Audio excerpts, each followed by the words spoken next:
మట్టగా నీతి నిజాయితీగా ఉంటే ఏ పార్టీ అయినా ఉంటుంది. ఇట్లా పనులు చేస్తే మాత్రం ఎప్పుడు ఇట్లా చేయలేదు స్వామి. నేను 1942లో పుట్టినా. ఇట్లా జైలు చిన్నము ఇంత అన్యాయం హక్కులు జరగంగా చూడలే. నా స్లిప్పులు నా దగ్గర ఉన్నాయి.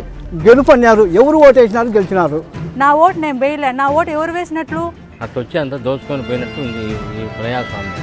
చంద్రబాబు నాయుడు చేసిన పని చాలా వీణమైన పని. రాజకీయ నాయకుడిగా ఉండేవాడు ఎవడైనా సరే మట్టగా నీతి నిజాయితీగా ఉంటే ఏ పార్టీ అయినా ఉంటుంది. ఇట్లా పనులు చేస్తే మాత్రం యా నాయకుడు నిలబడే ప్రసక్తే లేదు. ప్రజలు తలుచుకుంటే ఏమైనా చేస్తారు.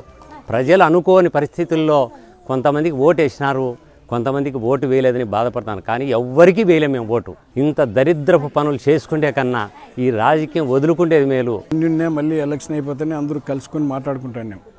అట్లుంటేనే పల్లెల్లో ప్రశాంతంగా మా వాతావరణంలో మేము ఉంటాం.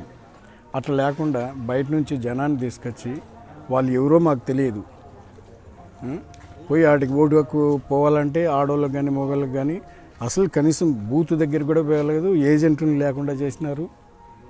ఎవరు ఓటు వేయలేదు. రీపోలింగ్ అన్నారు. రీపోలింగ్ రోజు కూడా ఎవరు పోలేదు భయపడి.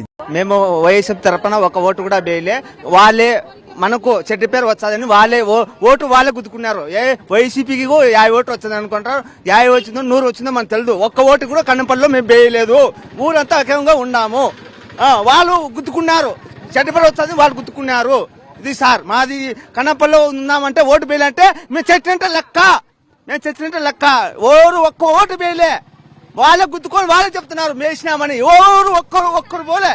ఊరంతా ఉన్నాం మేము. కొన్ని వాళ్ళే చేసి డ్రామాలు చేసింది వాళ్ళే, రౌడితనం చేసింది వాళ్ళే. మేము పోవాలంటే మాకు రౌడితనం చూపించినారు. గీత అల్లి గిటి కొట్టి మాకు రానికుండా చేస్తున్నారు. ఆ పక్క ఈ పక్క మాకు పోని కూడా చేస్తున్నారు. ఇది మాకు రక్తం ఉడుకుతుంది. మాకు కావాలా, మా ఓటు మాకు కావాలా. టీడీపీ వాళ్ళు మూకలు వచ్చి మా ఊరికైతే సర్వనాశనం చేసినారు. మీ ప్రభుత్వ పరిపాలన సక్రమంగా గన ఉంటే ప్రజలు మీకు ఓటు ఏంటికి వేయరు? అది మీ మనస్సాక్షికి అడగండి. 40 సంవత్సరాల ఎక్స్పీరియన్స్, 4 సార్లు ముఖ్యమంత్రి. నీకు కొంచెమన్నా ఇంకిత జ్ఞానంతో లేకుంటే ఇట్లా చేస్తే ఎట్లా? ప్రజాస్వామ్యంలో ఉండామా లేకుంటే రాక్షస రాజ్యంలో ఉండామా? గతం ఎట్లుండేది ఏం కథ అనేది గుర్తుపెట్టుకోవాలి. బయట వాళ్ళకు మా పంచాయతీలో ఏం పని ఉంటుంది? అసలు బీటెక్ అన్న కేసులో ఓటు హక్కు మా ఊర్లో లేదు. అసలు ఆయన సింహాద్రిపురం మనిషి. 605 ఓట్లలో ఒక్కరు కూడా ఓటు వేసిన పాపానే లేదు. ఆడోళ్ళు కొట్టినా, కాళ్ళు పట్టుకున్నారు. నా పోలీసు వాళ్ళకు కాళ్ళు పట్టుకున్నా కూడా నీకు ఓటు వేయడానికి కూడా పంపించలేదంటే ఇది రౌడీ రాజ్యమా లేకుంటే ప్రజాస్వామ్యంలో ఉండామా? చంద్రబాబు నాయుడు గారు ఒకసారి తెలుసుకోమని చెప్పండి ఈ ప్రభుత్వానికే. వేరే ఊరు పల్లెల నుంచి తెచ్చి తెలుగుదేశం క్యాండిడేట్లకు తెచ్చి ఇక్కడ ఓట్లు వేయించుకున్నారు. మాకు అడ్డపడి పంపించుకోకుండా, ఓటు వేయకుండా పంపించుకోకుండా, కీలో కానీ పెట్టుకోకుండా వాళ్ళ మనుషులు ఎవరు ఉండారో వాళ్ళ మనుషులకు పిలిచిపోయి ఓట్లు వేయించుకున్నారు. మేమేమో కన్నంపల్లిలో ఎవరు కానీ ఓట్లు వేయలే. అంతా ఊర్లోనే ఉన్నాం. వేరే ఊరోడు వచ్చి ఈడొచ్చి చెల్లాయింపు చేసుకొని మా ఓట్లు నువ్వు వేసుకొని పోయే హక్కు ఏముంది నీకు? ఎవరన్నా మా వాళ్ళు పోతే ఇంకేస్తారు. ఇంకేసి ఇంకేం చేసినా కదా బయటికి నూకినారు. ఇద్దరికి కానీ కొట్టినారు. కంపల్సరీ ఇద్దరికి కానీ లోపల కొట్టినారు. అప్పటి నుంచి మా ఊరోళ్ళు భయపడి ఎవరు పోలే.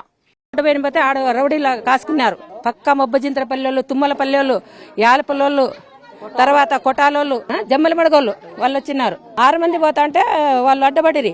ఈడే మారమ్మ గుడికి దగ్గర బూత్ దగ్గర పోయినా. బూత్ దగ్గర పోతే పోలీసులు అడ్డబడితానే మీరు ఇంటికి అడ్డబడతారయ్యా? నా కొడుకు వాళ్ళ కొట్టలేక కాలు పట్టుకున్నాడు. ఏం పేరు అంటే నా పేరు చక్రవర్తి అన్నాడు. చక్రవర్తి నీకు తెలియదా? సినిమా అయిపోయింది, నీకు పోయి లాభం లేదు అన్నారు. 2వ దఫా పోయినా. అప్పుడు అదే మాట, సినిమా అయిపోయింది చక్రవర్తి, మీరు పోండి అని సలహా చెప్తారు. వాడు ఒక్క ఓటు వేలే మా ఊరోళ్ళు, వాళ్ళే వచ్చి వేసుకున్నారు. 50 మంది లేడీస్ పోయాము. అక్కడ మాకు ఎంతమంది అంటే 50 మంది, 60-70 మంది పోలీసు వాళ్ళు అడ్డుకున్నారు. బూత్ లోపలికి మాకు పోనీయలేదు. పోనీయక కాక ఎందుకు వచ్చారే మీరు అని ఏయితోనే మాట్లాడిండు సార్. అప్పుడు మాకు బాగా కోపం వచ్చింది. మళ్ళీ వాళ్ళు లేడీస్ పోలీసు వాళ్ళకి పిలిపించుకున్నారు. లేడీస్ పోలీస్ తోటి మాకు ఇళ్ల వరకు తరిమి కొట్టిపించారు సార్. మాకు ఎవ్వరికి బూత్ వరకు పోనీయలేదు, ఓటు వేయనీయలేదు. అసహ్యంగా తిట్టారు. మా ఓటు మాకు కావాలి, మా ఓటు మాకు ఇవ్వమని అడుగుతున్నాం. మేము ఓటు వేయకపోతే మేము సచ్చిన దాంట్లో లెక్క. మేము బతికే ఉన్నాం. మా ఓటు మాకు కావాలి. ఓటు దగ్గరకి పోయినాము. చుట్టూ మా ఊరు చుట్టూ పోలీసులు ఉన్నారు, కాపలా ఉన్నారు. ఏజెంట్లు లేని వాళ్ళు ఎట్లా ఓట్లు వేసుకున్నారు అర్థం కాదు. టీడీపీ వాళ్ళు ఏజెంట్లు ఉన్నారు. ఇట్లా వైసీపీ నుంచి ఏజెంట్లు అయితే లేరు. మేము ఓటు వేయనికే పోలేదు, మా పోలీసు వాళ్ళు రానివ్వలేదు బయటికి. ఎట్లా పోతాం ఓటు వేసేనికి? వేయలేదు. అలాంటి చెత్త ఓట్లు, ఇట్లా చెత్త ఎన్నికలు మేము ఎన్నడూ మేము చూడలేదు. పోలింగ్ బూత్ దగ్గర పోతే పోలీసు వాళ్ళు అయిపోయిందమ్మా పోండి, ఇంకా ఇప్పుడు మీకు ఏం పనింది అంటున్నారు. 2 సూళ్ళు పోయినా కూడా మాకు చెరుకు తరుముకుంటూ వచ్చినారు వాళ్ళు. మా ఓటు మాకు కావాలి ఖచ్చితంగా. ఈసీ గారికి ఇదే తెలియజేస్తున్నాం మేము ఖచ్చితంగా. ఈసీ గారు నిద్రపోయినారేమో, నిద్ర లేపండి. మా ఓటు మాకు కావాలి, రీపోలింగ్ జరగాలి, మా ఓటు మేము వేయాలంతే. ఓటు ఎప్పుడు ఇట్లా చేయలేదు స్వామి. నేను 1942లో పుట్టినా. ఇట్లా జైలు జనము ఇంత అన్యాయం హక్కులు జరగంగా చూడలే. మరి ఇప్పుడు నా జరిగేది ఏంది? ఎవరు జైలు ఉంటే, ఎవరు ప్రభుత్వం ఉంటే వాళ్ళు జరిపియాలనే. ఇదేనా న్యాయము? ఆ దేవుడైన ఉన్నాడే పైన, ఆ దేవుడైన రచించడా. కాగితం తీసుకొని నువ్వు ఎవరికి వేస్తావంటే ప్యానకు జగన్ది అంటే పా మేము వేసుకుంటామన్నారు. వాళ్ళే చింపేసినారు. 8:30కు అట్లా పోయిండే సార్. ఓటైన పోయింటే ఓటు వేయాలని పోతే ఓటు 9:30కు రాపోండి, 12కు రాపోండి, 1 గంటకు రాపోండి అని ఓటు వేయాలని నేను మళ్ళీ కాగితం తీసుకుంటే అది తీసుకోవడానికి తీసుకుంటా అన్నారు. నేను ఇలా నాకు ఓటు వేయనిలా, మేమే వేసుకుంటాం పోండి అని అన్నారు సార్. ఎవరికి వేస్తున్నారు ఓటు అని అడుగుతున్నారు సార్. మేము ఎవరికైనా వేస్తాము కానీ మమ్మల్ని లోపలికి పోనీలే సార్. ఓటు వేయని పోలీసు వాళ్ళు ఉన్నా కానీ పట్టించుకోలేదు సార్. మా దగ్గరికి కూడా రానిలే సార్. మా గేట్ అవతలనే మమ్మల్ని పంపించేస్తున్నారు సార్. మా ఓట్లు మాకు ఏమన్నా అడగాల, మాకు వేయించుకోవాలా మాతో. అటుతప్పుడు మా ఓటు వేసుకునే హక్కు ఎవరికి ఇచ్చినారు అధికారం? ప్రజలకు హక్కు ఉన్నప్పుడు మీరు ప్రజలందరికి వచ్చినారు. మా ఓట్లు మిమ్మల్ని ఎవరు వేసుకోమన్నారు? ప్రజలందరిది ఏళ్ళకి ఏం లేదు సార్. ఇద్దాం సార్, చిలుపు కూడా ఇద్దాం. మాకేం ఓట్లు లేదా, మేము చనిపోయినా ఏమన్నా మా ఓట్లు మీరు వేసుకోను. నా ఓట్లు వేసేటప్పుడు ఏజెంట్ని నన్ను ఎందుకు వచ్చినామంటే, ఏజెంట్ నందుకు వచ్చినానంటే ఏజెంట్ లేదేం లేదులేమ్మా వెళ్ళిపోండి అంటే, ఎందుకు వెళ్ళిపోవాలంటే ఓట్లు లేకపోండి మధ్యాహ్నం రాపోండి అన్నారు. మధ్యాహ్నం పోయేటోళ్ళు పోయినప్పుడు స్లిప్పులు చించేసి పంపించన్నారు సార్. మేము ఎందుకు పోవాలి అట్టేటప్పుడు? గడప కాడికి వచ్చి ఎందుకు అడగల సార్? ఓట్లు వేయండి అని అడిగినారు. ఇప్పుడు ఓట్లు లేని పోతుంటే ఓట్లు లేదు ఏం లేదులే పోండి అని చెప్తున్నారు సార్. అట్టేటప్పుడు ఎందుకు పెట్టాలా ఓట్లు? మాకు వైఎస్ఆర్ జగన్ కావాలా, జగన్ కోసం ఓటు వేయాలనుకున్నాం. మా ఓటు మేము వేసుకోకుండా వాళ్ళు వేసి వాళ్ళు ఎవరు పుట్టినారు? మా ఓట్లు వాళ్ళు ఎవరు? మా ఓట్లు మేము వేసుకోవాలా. ఎక్కడి నుంచి రానీకి అవసరం ఏముంది? వీళ్ళు దొంబదీర్ణంగా జగన్ మీద గెలిచలేక మొత్తం ఎక్కడెక్కడలో పిలుచుకొచ్చుకొని ఆడ కూర్చోబెట్టుకొని మా ఈ ఎరవల్లి మాదిగలలో, ఎరవల్లి అర్జునవాడ, ఈ ఏడుపల్లెల్లో ఆయప్పని ఓడించుకోవాలంటే ఎవరి వల్ల కాదు. అట్లా చేయలేక దొంబదీర్ణంగా వేయించుకోలేక ఓట్లు దొంగనాడుకుని పిలుచుకొచ్చుకొని వేయించుకున్నారు ఓట్లు.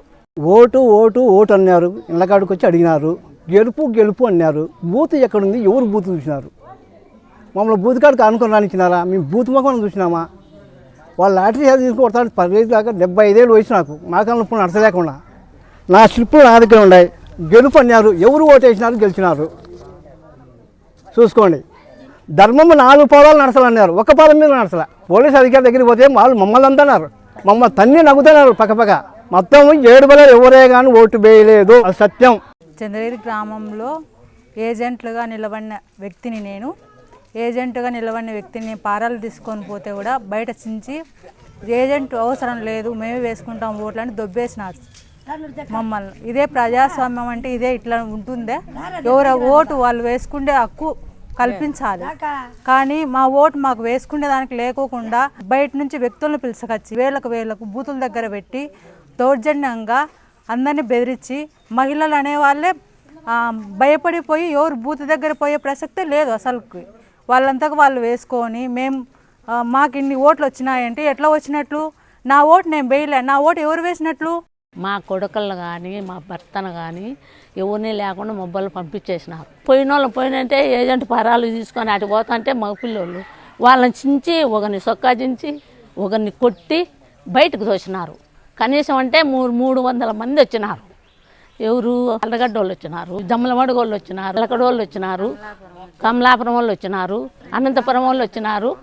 ఇంతమంది వచ్చినారు. మేము ఎవరేం చేస్తారు? పోయిన వాళ్ళను కూడా దొబ్బేసి పంపించినారు. ప్రజాస్వామ్యంగా ఇచ్చుకున్నామంటున్నారు అంతా. ఏంది ప్రజాస్వామ్యం? అది ప్రజాస్వామ్యమా? అంతా వాళ్ళు దౌర్జన్యంగా వేసుకునిందే ఓటు. ఫస్ట్ 78లో ఓటు వేసాను నేను. 78 నుంచి ఇంతవరకు ఇట్లాంటి దౌర్జన్యము, ఇట్లా అరాచకము మేము నా జీవితంలో చూడలేదు. నా వయసు 68 సంవత్సరాలు ఇప్పటికి. ఎవరెవరికి ఇష్టం వచ్చినట్టు వాళ్ళు లోపలికి పోయి వేసుకుంటున్నారు. అసలు ఆ బయటికి పోతానే ఆ పేపర్ తీసుకోవడం, మీరు పోనీ ఇంక మేము వేస్తాం పోనీ అని పోవడం. మేము పోలే ఓటుకే పోలే. మరి ప్రజాస్వామ్యయుతంగా గెలిచామని అంటున్నారు. ఎట్లా ప్రజాస్వామ్యమో మరి అది ఎట్ట పూర్వం దొంగలంతా ఊర్లు దోచుకొని పోయేవాళ్ళు ఆ రకంగా తయారైనారు ఇప్పుడు. అట్లా వచ్చి అంతా దోచుకొని పోయినట్టు ఉంది ఈ ప్రజాస్వామ్యాన్ని. 50 ఏళ్ళు అనుభవం ఉంది ఈ రాజకీయంలో. ఇంత చెత్త ఎలక్షన్లు ఎప్పుడూ జరగలేదు. పోలీసులు వాళ్ళకు బందోబస్తులు పెట్టుకొని మమ్మల్ని అందరినీ బూతుల కాడికి పోనీయకుండా మొత్తం అందరినీ నిర్బంధించి ఓట్లేసుకుని చంద్రబాబు నాయుడు చేసిన పని చాలా వీణమైన పని. ఓటేనికి పోతే మేము కొడతామంటే ఎట్లా పోదు మేము ఓటేను పోనీలేదు. వీళ్ళ తెలుగుదేశం వాళ్ళే పోనీలే మమ్మల్ని. బయట నుండి మనుషులను రప్పించినారు. ఏం దానికి రప్పించినారు? పోలీసు వాళ్ళు ఎందుకున్నారు? ఓటేసే హక్కు మాకు లేదా చెప్పండి? మా ఓటు ఎక్కడ పోతుంది? మీ స్వతంత్రంగా మీరు వేసుకునేదానికి ఇదంతా రాజకీయం ఎందుకు చేయాలి? ఓటు వేయనీకి అసలు రానిలే సార్. వాళ్ళు ఇంతలా రాడ్లు తీసుకొని కట్లు తీసుకొని అంతా ఇక్కడంతా చుట్టుపక్కల తిరుగుతున్నారు సార్ వాళ్ళు. పోలీసులు అందరూ ఇక్కడ నుంచి ఇక్కడే పంపించేస్తున్నారు సార్. మీరు వేయకండి ఓట్లు, మేము వేసేసినాం పోండి అంటున్నారు సార్. వాళ్ళే సార్ రౌడీలు పోలీసులు వాళ్ళందరూ సార్. 100 మందికి పైన ఉన్నారు సార్ వాళ్ళు. పోలీసు ఎవరు వాళ్ళు మమ్మల్ని కొత్త వాళ్ళు 100 మంది ఈడు ఉంటే ఆడ సంపుకాడంటే వాళ్ళని ఏమనుకుంటే మమ్మల్ని నడుపుతాను సార్. ఊరోళ్ళు మమ్మల్ని నడుపుతాను కానీ మీరు లోపల పడేట అని వాళ్ళని మాత్రం ఏమనలేదు. లేడీస్ కూడా పోవాలని పోయినా కూడా స్లిప్లు గుంజుకొని ఆడి వరకే ఎనికి పంపిస్తారు మీరు పోండి అని. పోలీసు వాళ్ళే వాళ్ళు లొంగిపోయినారు. మేమేం చేయలేము, ఏం చేయలేకపోయినాము. లేడీస్ అయితే జరపాలని చూసింది ఆమె ఎలక్షన్ కమిషన్. ఆమె నువ్వు ఉంటావా ఈడ డ్యూటీ చేస్తావా లేదా సాయంత్రం పోయి బొంగ కొడుకుంటావా ఇంట్లోకి అని బెదిరించినారు. ఆమె లొంగిపోయింది. అది జరిగిన విషయం. నైట్ వచ్చి పిలుచుకొని విన్నారు సార్. కడపోళ్ళు అంటా వాళ్ళు అన్నారు. మాకు తెలియదు. తెల్లారినాక తెలిసింది సార్. మా వాళ్ళని పట్టుకు విన్నారు. మాకు తెల్లారినాక తెలిసింది. కట్టెలు తీసుకొని తరుముతున్నారు. ఏమని అడగాలి సార్? అడిగి మేము మొగోళ్ళు వచ్చి మమ్మల్ని ఆడవాళ్ళ మీద చేతులు ఇచ్చి మేము ఏమని అడగాలి? మీరు చెప్పు. మన్నాడు ఓట్లు అనగా అసలు మా మొగోళ్ళు మాకు ఇంట్లో కాడే లేరు. అక్కడ వాళ్ళు ఏమైనా చేసినారనే ఇంటికి వచ్చారనే ఏమనుకోవాలా మేము? అంత జౌర్జన్యమే సార్ వాళ్ళకు. ఎందుకు వచ్చింది? మా ఓటు ఎక్కడ పోతా సార్? మా వాళ్ళు ఇంటికి రావాలి. మా ఓటు మాకు కావాలా? ఓటు వేయడం పోవడానికి పోతుంటే స్లిప్ గుంజుకుంటున్నారు. స్లిప్ గుంజుకునేది పోలీసు వాళ్ళు చెప్తే పోలీసు వాళ్ళు కూడా ఏదైనా మేము రగడ చేస్తే పోలీసు వాళ్ళు ఏం చేస్తారు? వాళ్ళను అట్లే పెట్టి కొత్త జనాన్ని అట్లే పెట్టి మమ్మల్ని తీసుకుపోయేదానికి ఇది అవుతున్నారు. 100-150 మంది మా ఊరు చుట్టుకారం జనాన్ని రౌడీలు పిలుచుకొచ్చి ఇది చేసినారు. ఊర్లో వాళ్ళని గడ్డకు రానిలే, ఆడవాళ్ళే పిల్లోళ్ళే, ఒక్క పిల్ల కూడా ఇలా. తెలుగుదేశం వాళ్ళు వేసుకున్నారు, వాళ్ళు మానిస్తున్నారు, మమ్మల్ని బానియడంలే. ఇప్పుడు తెలుగుదేశం వాళ్ళు కాంగ్రెస్ ఎప్పటికీ ఉంది. వాళ్ళ పార్టీకి వాళ్ళు వేసుకుంటున్నారు, మా పార్టీకి మేము వేసుకుంటున్నాం. ఇప్పుడు వీళ్ళు ఈయన రవి వచ్చిన ఉంటే అట్లా ఇది చేసినాడు. 10 మంది ఆడవాళ్ళం పోయినాం సార్ ఓటు వేయాలని. మేము దారి నుంచి పోతానే ఇక్కడ స్టార్టింగ్ నుంచి చెప్తానే ఉన్నారు మీ ఓట్లు లేవు, వేసుకున్నామని. కానీ అక్కడికి పోయిన తర్వాత అసలు ఆడవాళ్ళమని చూడకోకుండా కూడా చేతుల్లో ఫస్ట్ మీ స్లిప్పులు ఇచ్చి మీరు పోండి అని చెప్తున్నారు. రాజ్యాంగంలో ఓటు హక్కు ఉంది మన ప్రజాస్వామ్యంలో. ఆ ఓటుగా వినియోగించుకున్నప్పుడు అప్పటికి మేము ఓట్లు వేయిన ప్రతి మనిషి చనిపోయినట్లే కదా సార్ లిస్ట్కి. ప్రజాస్వామ్యంలో లేనట్లే, మేమంతా చచ్చిపోయినామనే కదా వేరే రోజులు వచ్చి ఓటు వేసుకోండేది. పులివెందుల మండలంలో ఏ మనిషి ఓటు వేయాలి అక్కడికి పోయి. వాళ్ళకు ఓట్లు పడవని ఉద్దేశంగా వాళ్ళంతా పై నుంచి వచ్చి దౌర్జన్యం చేసి ఓట్లు వేసుకున్నారు. పొద్దున్నే 6కే రెడీ ఉన్నారు. ఆ పోలీసు వాళ్ళు లేకుండా వీళ్ళు ఏం చేయాలి? కొత్త వాళ్ళని మమ్మల్ని ఆ పోలీసు వాళ్ళు వాళ్ళకంతా సపోర్ట్ చేస్తున్నారు. మనం ఏం చేస్తాం? ఏం చేయలేం కదా. ఒకవేళ మనం వాళ్ళ మీద పోయినా కానీ మా మీద కేసు పెడుతున్నారు. మా వాళ్ళకి ఇంతవరకు ఏపొద్దు కానీ ఇట్లా రిటర్న్ కానీ బాగా సాఫీగా జరుగుతాయి. ప్రచారం వచ్చినప్పుడు ఊళ్ళో వాళ్ళు చెప్పిటారు సాఫీగా జరిగితే అంతా పోయేసరికి పడతాయి అని చెప్పి వాళ్ళు ఇంకా రెడీ ఇట్లా జరగరని ఉద్దేశంగా వచ్చి మంచులాడు చేసుకున్నారు. జనం చాలా మంది వచ్చారు సార్. నడుపులకు ఒక 500 మంది పైన వచ్చింటారు సార్. అంతా ఓన్లీ స్కూల్ కాడికి మేము పేపర్ తీసుకుంటారు, మీ ఓటు మేము వేసుకున్నాం పోనీ ఎన్నిక పంపించారు సార్. స్టిప్పులు కానీ మా దగ్గర ఉన్నాయి సార్. వాళ్ళు ఎట్లా వేసుకుంటారు సార్ మా ఓట్లు? వాళ్ళకి ఏం హక్కు ఉంది సార్? బయట వాళ్ళకు మా ఉండూరు వాళ్ళకి కానీ పోలీసులు మొత్తం వాళ్ళకే ఇచ్చారు సార్. మొత్తం అంతా పొద్దున్నే 6 గంటలకు ఓటైనా పోవాలని రెడీ అయినాం సార్. పోయినాం గేట్ కాడికి. పోతారంటే అడ్డుకున్నారు సార్ వాళ్ళు పోలీసులు. మా ఓటకు మేము వేసుకోవాలని లేదని మేము అడిగినాం సార్. నీకు అయినా లేదు 11 తర్వాత నువ్వురా ఓటేచ్చు అన్నాడు సార్. సర్లేని మళ్ళీ పోయినాం సార్. 10:30-11కు పోయినాం. పోతానంటే నీ ఓటు మేము కుదుకున్నాం మీరు పోండి అని దొబ్బినారు సార్. బయటకు వచ్చి మా ఓటు మేము వేసుకునే దానికి హక్కు లేదని మేము అడిగితే అప్పుడు లాఠీలు చూపిస్తున్నారు, కారులో నుంచి రాళ్ళు చూపించినారు సార్. మా అక్కే కదా సార్ అది ఓటక్కు. మాటేటప్పుడు మా ఇళ్ళ కాడికి వచ్చి ఏంటి కాడ కాదు సార్ వాళ్ళు ఓటు వేయండి మాకు వేయండి అని. తెలుగుదేశం వాళ్ళు అయితే మీరు లిస్టులోనే లేదని చెప్పినారు సార్. మమ్మల్ని అయితే ఒక 10-20 ఇండ్లు ఉన్నాయి సార్ మా అయితే. నాకు అసలు మీరు లిస్టులోనే లేరు, మీరు రావద్దు, మేమే గుద్దుకుంటామని చెప్పినారు సార్ ఆల్రెడీ ముందే. మాకు అసలు లిస్టులోనే లేదన్నప్పుడు మాకు స్లిప్పులు ఎట్టొచ్చినాయి, మాకు ఓటక్కు ఎట్టుంటుంది సార్? సార్ వాళ్ళు శిల్పులు తీసుకొని గుంజుకొని వాళ్ళే వేసుకుంటున్నారు. ఏదన్నా దుమ్మ ధైర్యంగా ఉంటే మా జగన్ సార్కి గెలిపించాలని మాకు రానిలేదు సార్. శిల్పులు గుంజుకున్నారు, ఎనికి పంపించినారు. అంతే సార్. మా సార్ రావాలని మా కోరిక. సార్ ఆడిపోయింటే శిల్పులు ఇచ్చేసి పోండిమ్మా, మీరు అవసరమే లేదు, ఓట్లు వేసి అయిపోయినది అని చెప్పినారు సార్. దొబ్బేసినారు, మేము వచ్చేసినాం. మా సార్కి ముఖ్యం వేయాలని పోయినాము, కానీ మాకు ఆడికి లోపలికి రానిలే. 6 ఓట్లకు పోయింటే 6 మందికి ఆడిపోయినా రాపించుకున్నారు. ఏళ్ళ మీద రంగు వేసినాడు, తీసిపోయినాడు. ఆ రూమ్ పోయాలి, ఈ రూమ్ వేసేసినారు. ఒకరిని కానీ ఓటు ఏమీనిలే సార్. రాసుకొని పోండి అని దొబ్బేసి మా ఓటు మేము వచ్చాం అన్నాం సార్. అయినా మాటిన్లే, మీ పద్ధతినే అయిపోయినాయి, 4కే అయిపోయినాయి అని అనిపించన్నారు సార్. పోలీసు వాళ్ళు కట్టి తీసుకొని ఉండారు సార్. కొట్టారని జవడదన్నాం, భయపడుతున్నాం సార్. ఏం చేయాలా? మాది ఎర్రిపల్లె, 600 ఓట్లు ఉన్నాయి.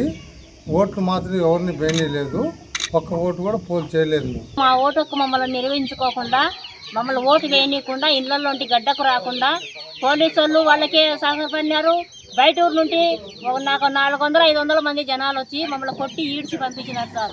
ఎవరు ఓటు వేయడానికి ఒక పిల్ల కూడా గడ్డకు రాలేదు సార్. మా ఓటుకు మేము వేసుకోవాలా లేదా సార్? దౌర్జన్యం అయిపోయింది సార్. మేము ఇట్ట ఓట్లు మేము ఎన్నడూ చూడలేదు సార్. మమ్మల్ని ఓటే వేయనీయలేదు సార్. పోలీసు వాళ్ళు తరిమి పంపించినారు సార్. నేను ఓటైన వెంటే నన్ను ఓటు బూత్ కాడికే రానిలేదు సార్. పోదంటే పక్కన వాళ్ళు ఆడవాళ్ళని దొడకొచ్చి దాడి చేసినారు సార్. పోలీసు వాళ్ళు అడ్డుకోలేదు సార్. మమ్మల్ని కొడుతున్నారు, మమ్మల్ని పక్కకి ఇచ్చి పెడుతున్నారు, వాళ్ళని మట్టుకు ఇడుతున్నారు సార్. పట్టణకి మమ్మల్ని 2-3 కొట్టినారు సార్ ఆడవాళ్ళు. ఓటుకే రానిలే, మమ్మల్ని లోపలికే రానిలే. 100 మంది వాళ్ళు గుండాలు వచ్చినారు, కార్యకర్తలు, కొత్త జనాలంతా. మమ్మల్ని రానిలే, అసలు కొట్టినారు, కొంతమందిని కొట్టినారు. పోలీసులు అడ్డం పడినారు మేము పోతా అంటే. ఊర్లో ఎడిపల్లె గ్రామంలో ఏ ఒక్కరూ ఓటు వేయలే. ఇంత రౌడీజం చేసినారు సార్. ఇంత అన్యాయము, ఇంత అరాచకం ఎప్పుడూ చూడలేదు సార్. మేము మా జీవితంలోనే చూడలే. విద్యాశాఖ మంత్రి లోకేష్ గారు ప్రశాంతంగా జరిగింది పులివెందులలో అంటున్నాడు. వీడికి వాడికి సవాలు అయితే పులివెందులకు వచ్చి కాణిపాకం వచ్చి ప్రమాణం చేయమని మన కొడుకుని ఎత్తుకొని వచ్చి మేము చేస్తాం. ప్రశాంతంగా జరిగింటే ఓట్లు ఒంటిమిట్ట కానీ పులివెందులలో కానీ ఏనైనా సరే ఛాలెంజ్ చేస్తున్నాం. బీటెక్ రావు భార్య కూడా ఏమన్నా ప్రశాంతంగా జరిగిందంటే అమ్మ ఇప్పుడు వచ్చి ఏమన్నా ఇప్పుడు మళ్ళీ పెట్టుకోమను. ప్రశాంతంగా జరిగితే మేము గుండు గురించుకొని తిరుగుతాం. 3 ఏళ్ళ వరకు మేము వాళ్ళ గవర్నమెంట్ ఉన్నంత వరకు గుండు గురించుకొని తిరుగుతాం. ఆయన గెలిచే ఆయన ప్రశాంతంగా అండి. ఏడ ప్రశాంతంగా అంతా గుండాలు జమ్మలమడుగు నుంచి దొడకచ్చుకున్నారు, కమలాపురం నుంచి దొడకచ్చుకున్నారు, పెద్ద జూటూరు చింతల జూటూరు నుంచి కూడా దొడకచ్చుకున్నారు. ఊరున దొడుకొని వచ్చి రవిడీజం చేసినారు. ఇప్పుడు మళ్ళీ ప్రశాంతం అంటున్నారు. ఏడ ప్రశాంతం జరిగింది? ఓట్లే మీకు అన్నీ అయిపోయినాయని ఒక్కరికి కూడా ఒక ఓటు వేయలేదు సార్. శిల్పు తీసుకొని పోయినా వాళ్ళే తీసుకుంటారు, బుట్టు పెట్టేస్తారు గుర్తు. నువ్వు అయిపోయింది పోనీ ఎనికి పంపించాను సార్. బాగా వచ్చినాక మా ఊళ్ళోని ఈ హై స్కూల్లోనే వేస్తాను మేము. ఇప్పుడు ఏదో 40 పల్లెకి రాలిమ్మ అన్నారు, 40 పల్లె కూడా మమ్మల్ని రానిలే. ఇంకేం చేయాలా? మేము గుండెలం పోయి రానికుంటే నేను వచ్చినాము. అప్పుడు ఈడే వేచన్నప్పుడు ఎర్రబల్లెకి పోయినాము, మేము బాగా వేచాను. ఇప్పుడు ఇట్లా ఎప్పుడులే, ఈ ఓట్లు ఎట్లా బాగా వేసుకున్నారో ఏం కథ దేవునికి తెలుసు.